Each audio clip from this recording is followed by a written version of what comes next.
Hello and welcome to the Heights Unedited Podcast, a podcast featuring real conversation about real life where we dig deeper into the weekend message as well as answering your questions on faith, culture, and life. And I'm Todd, the Bald Eagle. And I am... Nobody knows anymore. We still don't have one. Nobody don't know. Sad Pirate. Well, I think that one's way gone. It's not. It didn't stick at all. Didn't stick. You know at all. why though? I never grew the facial hair. If I grow the facial hair, everybody goes, "Oh, sad pirate." Have you ever had a facial hair?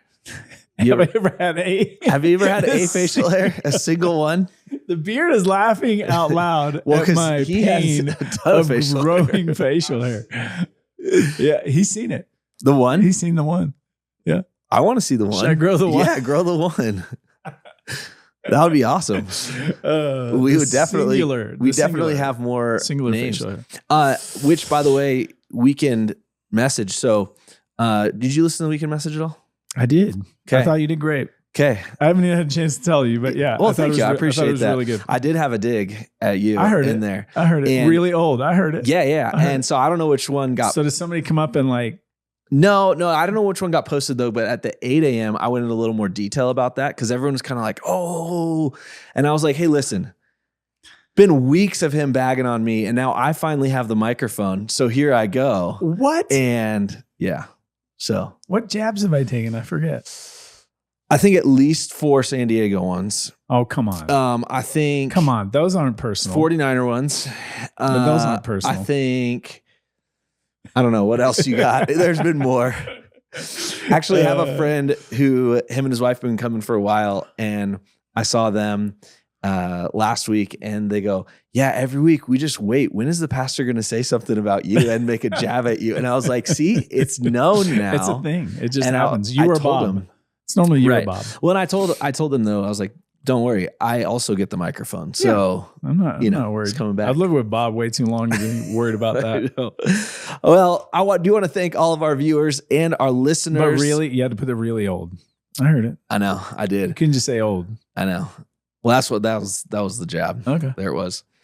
We do have a 5-star review coming in, and we're getting a lot of 5 stars through emails, through notes on our desk, through other things, but through the podcast store, the Apple store. And they only make it on here unless you're my mom. That's right. That's the only other form. It's the only way make it you're making it. Unless it's not on the podcast app. So this was Apple on Podcast. This is on the podcast app. It's coming in a 5-star review from Tori DB. Says the best. I love being a part of a family that continues the conversation after Sunday morning. I always look for the new episodes each week. It's part of my weekly routine. Let's go. I know, isn't that awesome? It's part of my weekly routine too. It's part of mine too. Yeah, just Mondays. Here we go. Let me ask you this though. Do you actually ever listen to or watch the podcast after we have recorded it? I don't listen to anything I do. Okay. I can't stand listening to myself. Okay. Like I know like all the people that are like, if you ever want to be a good communicator, you need to listen to yourself and analyze it. That's just not me. I just can't do it. Just can't do it? Yeah. But I will say this. I was looking for something else on YouTube and the one from last week popped up. And I don't know why, but the intro got me. You got hooked on our... So I listened to maybe 3 minutes. Intro worked. It hooked maybe you. 3 minutes. That's amazing. That was it. I was just like, well, what are we talking about? Right. What is happening? We lose everybody by this point, but we are part of people's we didn't weekly lose Tori routine. because Tori's like, it's part of her routine. I know, which is amazing. So is it part of her routine to get lost or is it part of her routine to all the way through? I know somebody who does their commute with it. Actually, I know a couple of people. Yeah, I do too. Yeah. And that's good. That's good. Well, so if you're listening to us on your commute, good morning. Good morning. Good afternoon. Or good evening. That was so dumb. I know, it's a Truman. Oh, man. All right. We have some Truman questions. was a good movie. Yeah. We're going to hop right into... Not as good as The Secret Life of Walter Mitty. You are just down. We don't have no football. What do you want me to do? Dude, okay. I have been mourning that lately. I'm like, yeah, it's weird. Thursday nights. Yeah. I'm like, there's no game to watch. Yeah. I took it for granted when I had it. Yeah. Right. And then this last Sunday was the first Sunday without. And then there's next Sunday, which it's whatever. And then it's gone. Oh, did you see, you probably didn't see it, but NBC Sunday Night Basketball? Mm. And they even had like a music intro. I didn't listen to it, but they had it.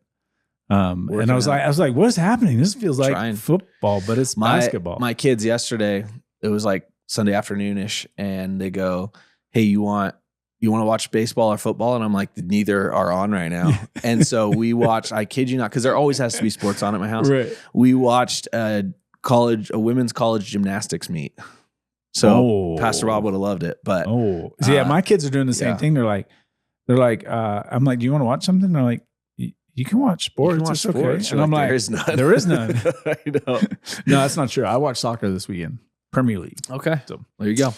All right. Well, let's hop into a question that we got coming in from Anonymous. Thank you for submitting this question. If you would like to submit a question, you can send it to us unedited at heightschurch.com. But they submitted this and they wanted it to be read anonymously.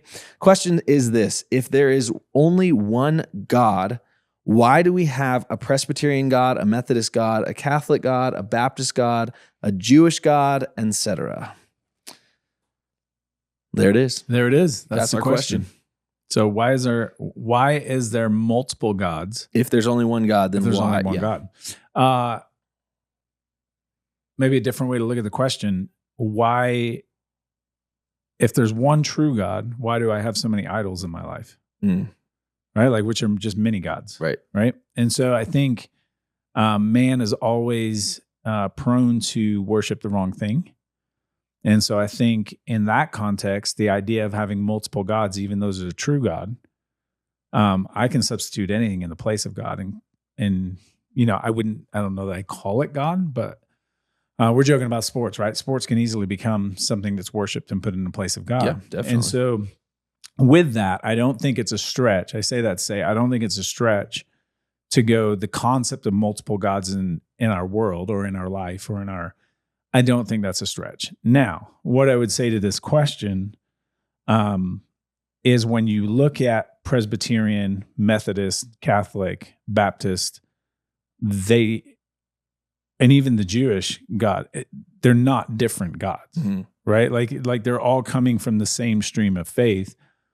The difference between those denominations are places they've chosen to draw the lines in things outside of God. Right. Like, so. Yeah. And that's how denominations are formed. So these churches are not all worshiping different gods. Yeah. They are all worshiping the God. There is only one God. And that statement in the beginning of this question rings true for all of them. Yeah. They differ on other things that are not, that we call peripheral issues, because they're not the main issue. Yeah. And then they decide that the worship style to which they want to engage based off of these peripheral issues, that's where these denominations formed. Yeah, because if you look at the Jewish God, right, that may be out of this question, that's the one you could go to and say there's a differential, right? Mm-hmm. However, the Old Testament is where we draw a lot of the character and nature of God and the understanding of origin and the understanding of where Jesus comes from, right? Like, so you look at the Jewish one and you go, okay, the problem in the Jewish faith is it breaks down at the Messiah. Mm-hmm. So it breaks down at the New Testament. But you look at everything building up to that, and they miss the fulfillment of it. Right. It is the same God. Right. They just miss the fulfillment of the Old Testament, which is Jesus. Yeah, and then I think, and now if this question had in it Mormons, right? Like, yeah, there's a differential between what we would call our faith and what the Mormons would call theirs. And it's the fact that when it comes to Jesus and Jesus being God, that's the breakdown, right? Like we go, it's one God, triune God. They would break down on that. Yeah, but there's also a breakdown before that too, even with the plurality of gods in the Mormon religion. But yeah, in this one, the things that people differ in a Presbyterian, Methodist, Baptist, a lot of those actually come down to baptism specific. It's a very easy one to talk about, where we believe what we do at Heights is very similar to what maybe a Baptist church would do, where they believe it's baptism through immersion, where we immerse underneath the water, whereas some other faith traditions that are also still worshiping the same God would sprinkle water above their heads, or would do a different method to that. And that's what split the church to make it the denomination that it was, where they gathered with them. Other little theological differences is where people have gone, hey, I'm going to split because we're all going to get together on what we believe, again, a peripheral issue, but not one God. Yeah. Yeah. And I think even down to, salvation, right? Like, some of these lines that get drawn rarely have to do with salvation. Mm-hmm. And they often have to do with how sometimes it's just church structure. Mm-hmm. Like, we don't agree on leadership, right? And so it's like, well, I'm going to go start my own thing because I believe this is the right way to do leadership. And so you have an entire denomination that started out of a belief in leadership. And I think the church and the people of God forever have faced that, right? Like, how are we going to define? And we've been given that freedom in the New Testament, in the church, through Jesus, through the gift of the Holy Spirit, to hopefully carry unity in that stuff, to where those things shouldn't become dividing lines that have become dividing lines. Right.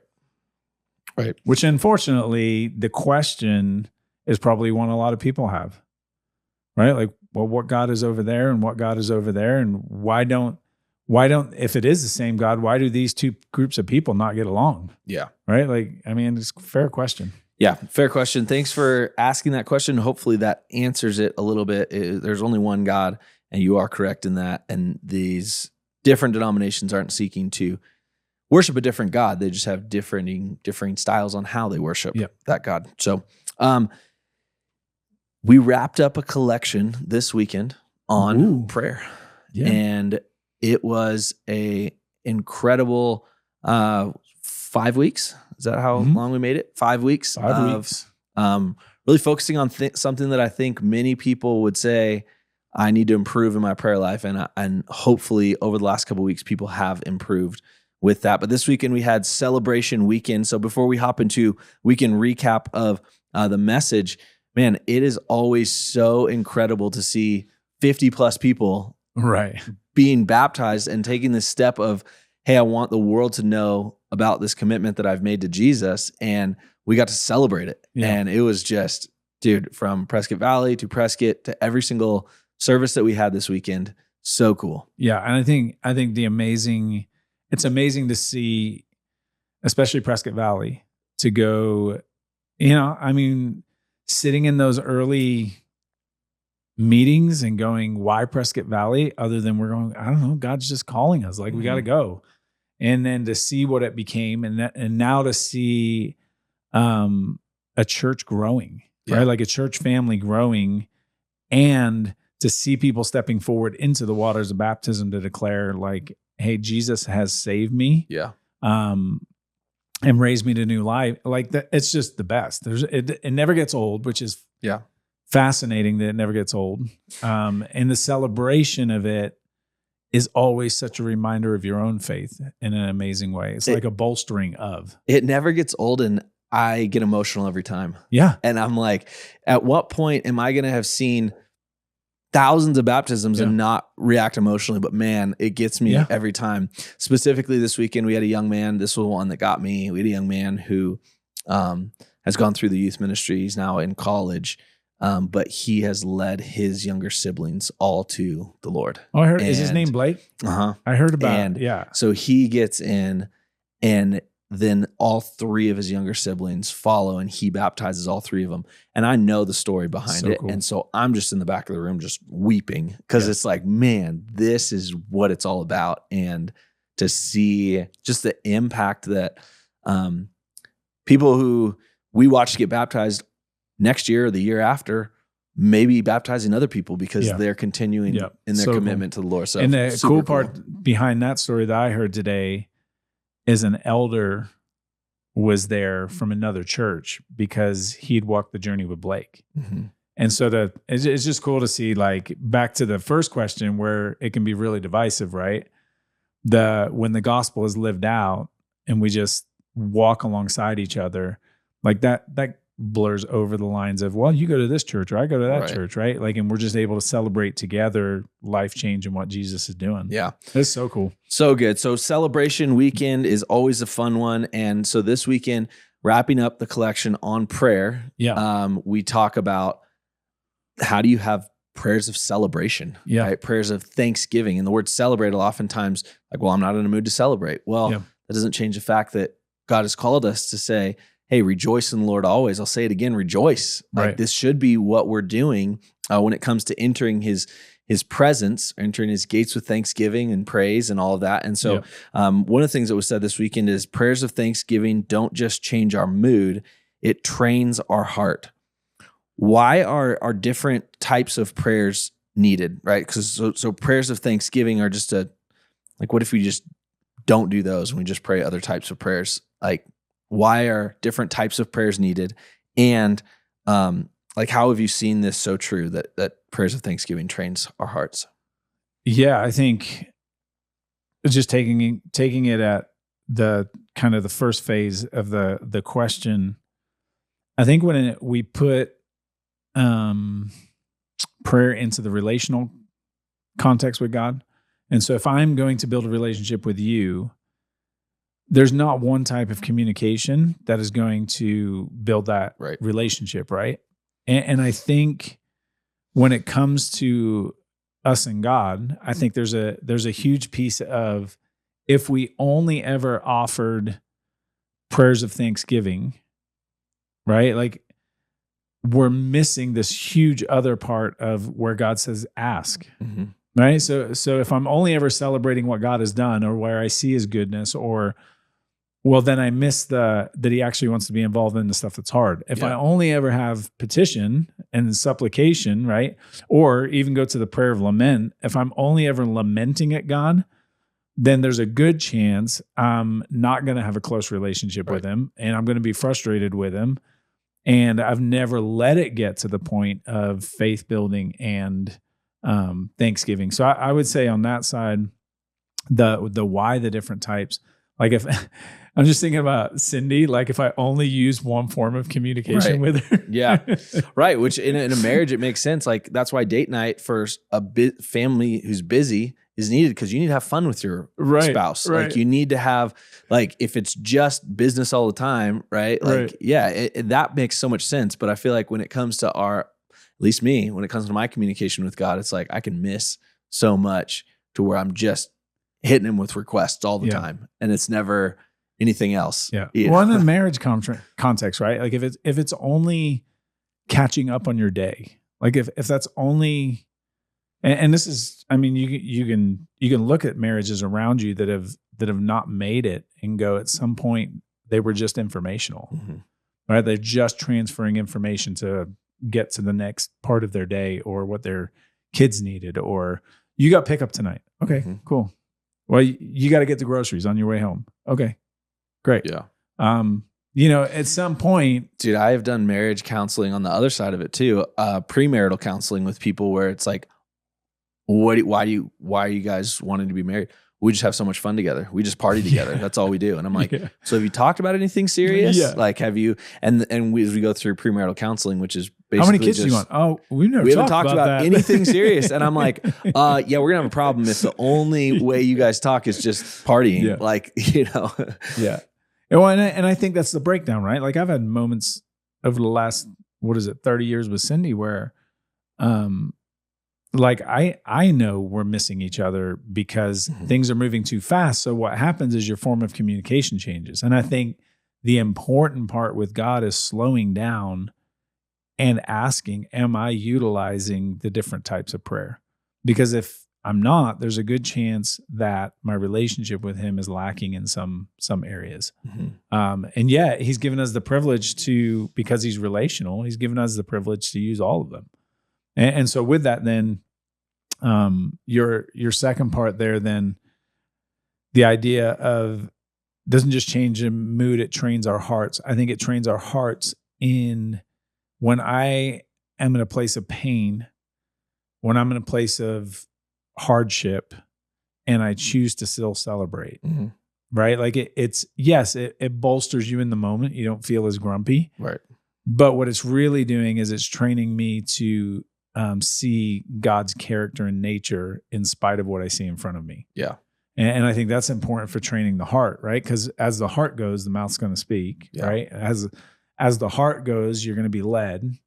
And so I think I assume this is your quote.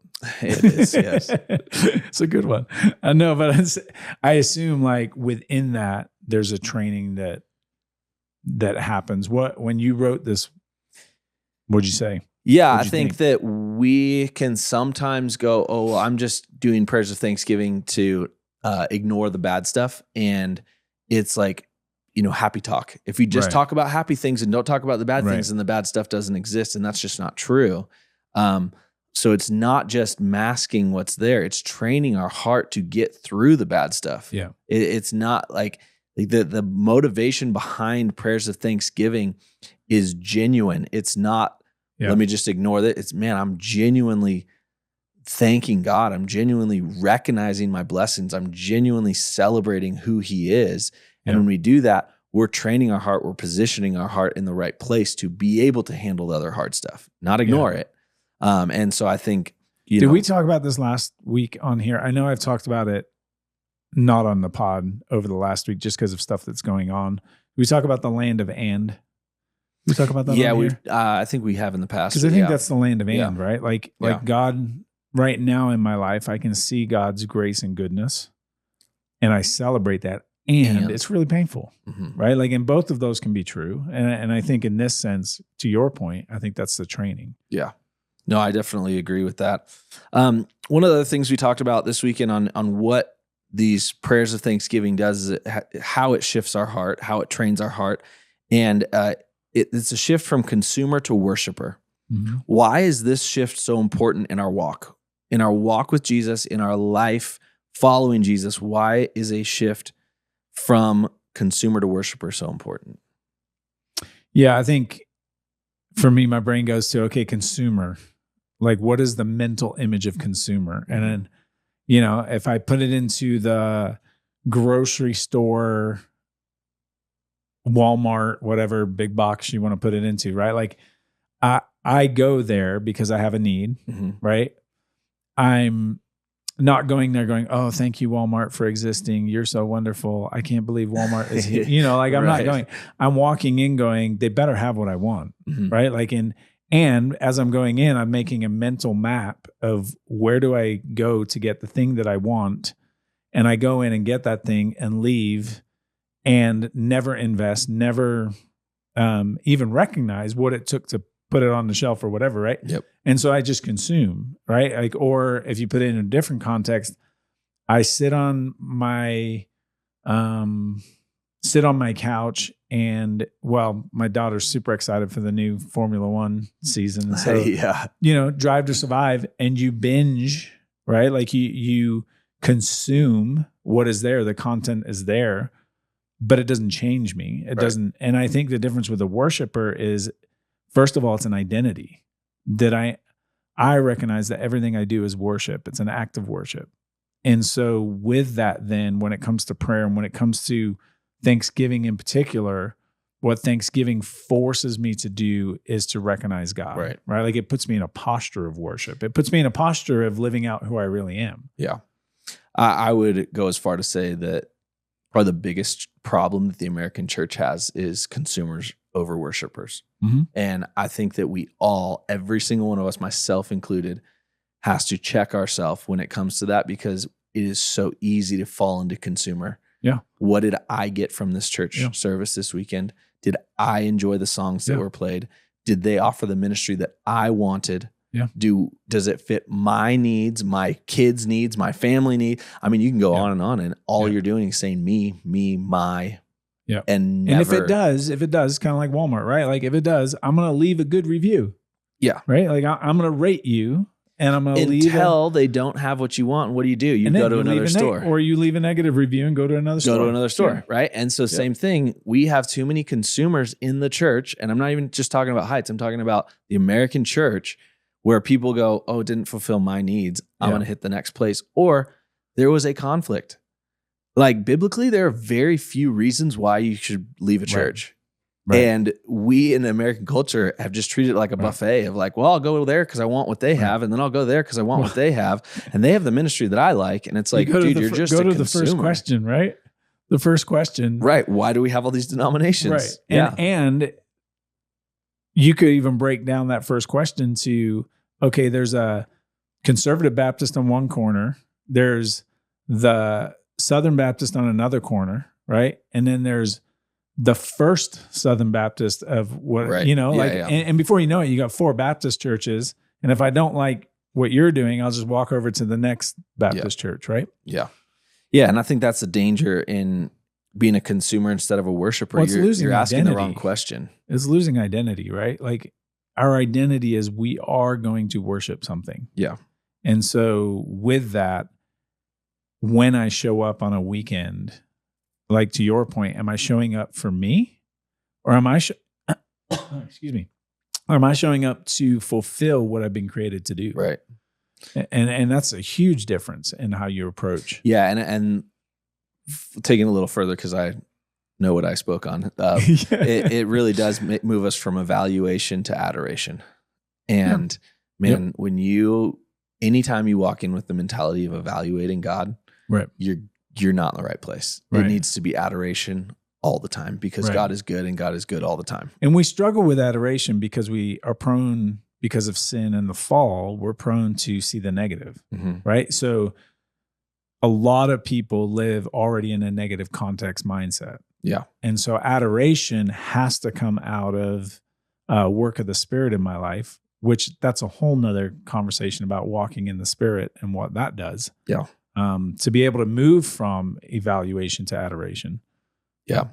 Yeah. And I think we do live in a culture where it is hard sometimes, right? Because life is hard, and we are now traveling at 500 miles an hour with our phone, getting all this information. Right.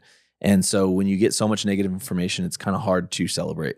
And I think we get information that demands us to have an opinion. Right. Demands us to sit as judge and jury. Yeah. Right. Like and a culture that wants you to sit on a side. Yeah.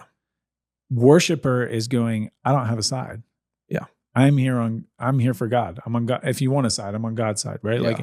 Like it instantly eliminates the, I'm here to have an opinion about what was done in this space and how it was done and what it, and that doesn't mean, like, we can get extremes on both sides of that. Right. But for the average person showing up, you don't have to have an opinion on everything. You just have to literally walk in and go, I'm here to know God better, to make more of God, to make his name higher than my name, right? Yeah. What would you say to somebody who's maybe at a difficult place in their life personally, or maybe they're just consuming so much content that's out there that it feels so negative and so hard that they would get to a place where they say, I really don't have anything to celebrate. And maybe they know deep down that there is, but it's just really hard to see it. Like, what advice or any tips for somebody who's kind of in that boat of like, prayers of celebration and Thanksgiving are great, I just don't feel like I have anything to celebrate or give thanks for? Yeah, start really basic. You're breathing. That's a gift. You didn't do anything to get it. You don't do anything to keep it. Like, literally just say thank you. And so I think if you start that basic, you can find things that are right. You may not have liked what you ate today if you're in that situation, but you did eat. Yeah. Right. Like you go back to the sun came up today. Yep. I didn't have any control of it, and it's warm. Right. Yeah. And then the person's like, well, I don't like the sun. Okay, well, maybe it was cloudy today, right? Like, there were clouds. Be happy about that. Yeah, but there's always something. I feel like when it comes to, and this is the beauty of Thanksgiving, when it comes to Thanksgiving, and it comes to celebration, there is always something you can celebrate. And we work with our youngest on this, right? Like, school can be really, really hard for her. And it's like, okay, what was one good thing today? Just one thing, one act of kindness, one something. And a lot of times our first response is nothing happened. And I'm like, okay, I'm not accepting that. So like, let's walk through your day. And inevitably there's something somewhere that will catch your mind, and it just shifts the focus slightly, right? Like it's the training of the heart. So yeah, I would say Start small. What's Yeah. the smallest thing I can find? Like if that's as small as my scope is of sight today, what's the smallest thing? And I would totally agree with that. I personally am someone who has to do this often because I can get caught in the stress of life and I spiral pretty quick to go, nothing's good. Yeah. And I have a note on my phone shared with my wife, and it's a gratitude list. Yeah. And sometimes I'll have to reread it because we've already added stuff. And sometimes I'm adding new things to it. But it's specifically getting into the things that I take for granted. For example, pastor can't afford a ton of things. So we are blessed to live in the house that we live in because somebody gives us a great deal. Somebody owns this home that we could not in any way, shape, or form afford the rent for, but they give us a deal. And I've lived there for a year and a half now. And I'm like, yeah, it's just where I live. It's totally normal. Until I stop and every time I pull into my driveway, look at the house and go, thank you, God. Yeah. Wow, there's a blessing there.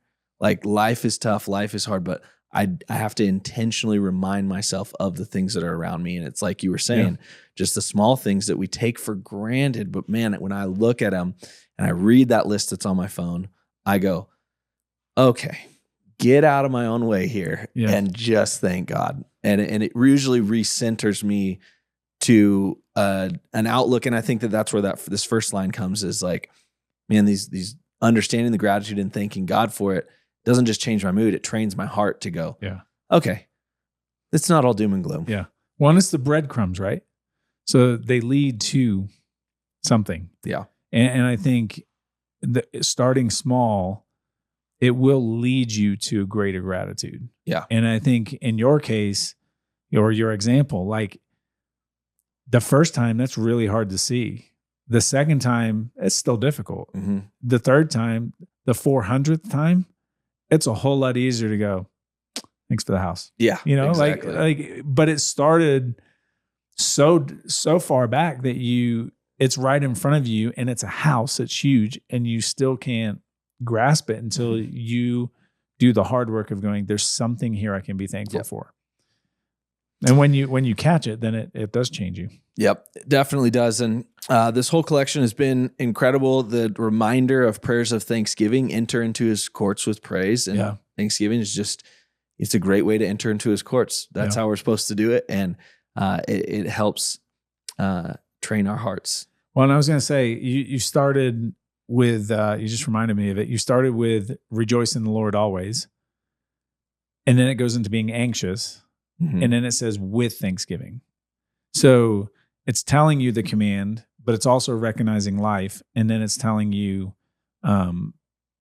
as you make requests, as you pour out your heart, as you use your emotion, do it with thanksgiving. Yeah. Right? Yeah. And as we go on to the other questions that we have, one last thought I have on this, I think that I've learned over the years is God is always answering prayers. And I'm very good at requesting things of God, asking God for things. And it took me a while to learn, but I never thanked him for when he answered it.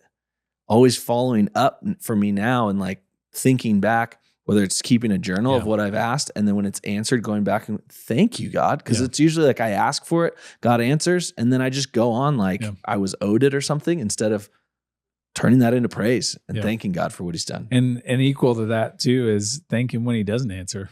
Yeah. You ever look back and go, oh man. Yeah. Big time. Thank you for that. Yeah. All right. Well, we do have two more questions for us here. Two more. We got a question coming in from Michael. Michael asks this: I just finished going through the book of Exodus, and I'm wondering why are the dimensions of the temple repeated so many times? If you've read Exodus, you know what he's talking about. That's a great question. I'm assuming this is our friend Michael. Is this our friend Michael? This is our friend Michael. Was he the Post Malone original, right? Was that Michael? Might have been one of the first. Yeah. Okay. Well, hi, Michael. I think you could not only take that from the book of Exodus, but you can take that from a lot of those early books of the Bible where things are just, it feels like on repeat, right? Like you're like, okay, why? And for me, I don't know, like I didn't write the book, so I don't know why it's repeated the way it is. If I was to put my own opinion to the accuracy of what God was asking them to do and the obedience it would take to do it was really, really big deal. He was training a group of people how to be free. And he wanted to dwell in their presence. And for a group of people who had been in slavery and not had the choice of like, when do I get up? When do I eat? When do I do? So for them to have zero choices to now they're free in the wilderness, he's training them the best way to be. I've always liked this line. He's training them the best way to be human, right? Like God is telling them the things and for them, the best thing that they were created for was to God to be present with them. Yeah. So the temple is obviously designed around God's dwelling place with them. That was for him to be present. This is what it was going to require. And so within that, it's very specific, right? And honoring to God, their obedience to honor God by the specifics of what he gave. And when you read it multiple times, you can go, it's not like he didn't tell them, right? Like it's pretty clear. Yeah. Well, and I think of this as, man, the Israelite people were very good at complaining and messing stuff up and disagreeing on things. Yeah. It's very clear. Yeah. And if God were just to leave it up to them, I promise you, they would have fought with each other. They would have came up with their own thing. They would have done. Sure. It would have been a mess. And so he had to be very specific. They would have had denominations within there. Oh yeah, for sure. They would have broken into like all these different denominations on how they think the temple should be built. So yeah, I think that there's specifics there just as a practicality of like, dude, these people wouldn't have figured it out on their own. So here it is. I think exactly what you were saying of like, hey, it's learning to follow God, and follow His direction. Right? Like, so it seems like a minuscule thing, but it's like, no, this is part of you learning to follow God. There's also many theories on the specifics of those, meaning having deeper meanings. Now, I don't know those, and I'm not going to get into those, and I'm not saying whether they're true or not, but that is a theory that is alive and well, is that there are some specific correlating meanings between those things that you see in other places in Scripture. And maybe they're a stretch, or maybe they're exactly how God designed it, because God doesn't do anything randomly. Right. And so I can't say, and I don't know them. However, that is one of the theories out there that I would say could be a reason why it's repeated so many times, is because it was very clear and it correlates to other things. Yeah. Yeah. Even down to the colors and all of that stuff, right? Like it all connects throughout the entire narrative, because it's one narrative. Yeah. And so, the dimensions and all of that, there's all kinds of thoughts towards even new heavens, new earth, and how it all correlates there. And I mean, you could rabbit hole that for quite a while, but at the same time, like for me, how kind and gracious is God that he goes, I want to dwell with these people. I want to be present in their presence. I want them to be able to, back to the question before on, we're by identity and nature and creation, we are worshipers. Yeah. And he goes, I want to put the thing that you're supposed to worship right in your midst so that you can't miss it. Yeah. So that I can be as close as I can. And obviously this is where the rest of the narrative, right? Like Jesus or God's always been desiring to move closer to the point where the Holy Spirit indwells. Yeah. Well, at this point he couldn't. And so this is the closest he can get to be with his people without, the sacrifice of Jesus. And so you look at it and you go, yeah, there's a reason it's so specific. Yeah. And it was important for them, but what great love for God to go, I'll create this and you're going to have to build it, right? Like you're going to have to put it in place, but I will indwell it. Yeah. So that I can be with you. So Michael, hopefully that answers your question on that. I do know the monotony of reading through Exodus and finding well done those. Finishing it. Yeah, so good job getting through it. And now you got Leviticus if you're going straight through. So good luck with that as well. Next question we have is this, the last one. We will wrap up with this one. Anonymous asks, I recently heard that God is omnipresent, but Satan is not. So what is Satan? He sure manages to make chaos, deception, lies, and violence everywhere all the time. Could you bring clarity to this? Yeah, good question. First of all, you recently heard that God is omnipresent. That is accurate. God is everywhere all at once. Mhm. And so with that, that distinguishes God from any other created being. Yes. Right. Like so that's important to catch is the distinction of God and created beings. Then you go, okay, Satan in his creation form, right? Like, so he is a created being, created by God as an angel. Yes. Right. So you have very distinctly, he's not omnipresent because he is a created being. Which the omnipresent is describing of characteristics that only God has, which there's multiple. So he's omnipotent, right? He's all powerful. Omnipresent, he's everywhere. He's omniscient, which means he's all knowing.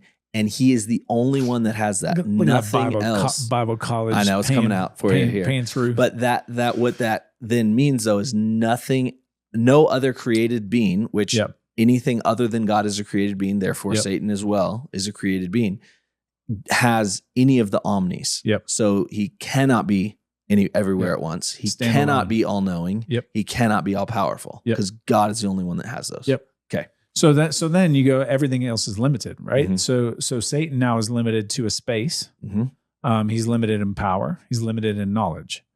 And so with that becomes really important to go, because the second part of this question then is, okay, if that's true of Satan, so Satan falls from heaven, right? Like we know that from scripture. Best we can tell is the root of pride. And so you look at Satan and you go, okay, Satan is now cast to the earth, shows up in the garden, and even in the garden is working on knowledge. He's not working on knowledge outside of himself, right? Like he's still working inside of those parameters. Mm-hmm. He's still present in one place, talking to Eve. He's not all powerful. He can't just make Eve do whatever he wants her to do. And on top of that, there's knowledge where he's quoting God to her, right? So you see it start to play out even in the creation narrative. Now, how does he cause so much chaos, deception? I think one of the great lies of Satan is, Satan's all over me today. Yeah. You just elevated yourself to probably the most important person in the war that's happening, the cosmic war that's happening. I would say 99% of Christians will never have Satan directly tempting them directly. Right. And he's not worried about you. You're not doing big enough things for God. Right. Just the truth. Right. And so then you go to, okay, depending on how you read scripture, a third fall. So that's where you get demons, right? Mm-hmm. So now you got demons present. And they are carrying out the orders of Satan. Yes. And the world system is twisted in the way that Satan has wanted to say it. By the world system, I mean like culture, right? Yes. And so it's built on the systems that the enemy wants, which is why, everything. So phones are a great thing. They can also be deadly, right? Like they can also promote the agenda of the enemy, the agenda of Satan. So you have very clearly, you have now this army that's with him. And so when you talk about chaos lies between the army that's with him, the world's set up, like there's a lot going on that he has influenced. Yes. And influence might be the right word, right? Like he's not all powerful. However, he has set up and ruled and created, and we live inside of that. Yeah. Yeah, and I would say, the fallen nature of this world is what we fall into, the temptation, and most of the time it's not a devil, Satan, demon, anything. It's just our sin nature that falls us into the things around us, like what you were saying. C.S. Lewis wrote a very good book on this called Screw Tape Letters, and the Screw Tape Letters is that the wormwood? The premise of the book is that the demons are kind of writing back to Satan going like, hey, how am I tormenting this person or whatever?